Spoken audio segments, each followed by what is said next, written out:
सिंधु दरिया में पानी की चाड़ खां पोइ नामालूम लाशन मिलण जो सिलसिलो रुकजी न सघियो।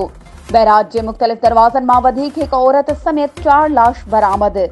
सखर बैराज के 32 दरवाजे में मुअल जानवरनि सां गॾु 2 लाश फाथल, जॾहिं त 34 दरवाजे में औरत ऐं 50 गेट में मर्द जो लाश तरण लॻो।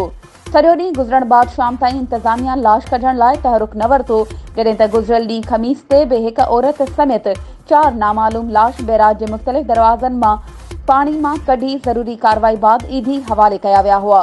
जॾहिं त सखर बैराज के 60 दरवाजे में 24 कलाकनि खां नामालूम औरत जो कपड़नि खां आजो लाश फाथल आहे, जंहिंखे बि इंतज़ामिया नाहे कढी सघी। जॾहिं त रोहिड़ी पुलिस हिक औरत जे लाश खे कढाए रोहिड़ी तालके अस्पताल आंदो।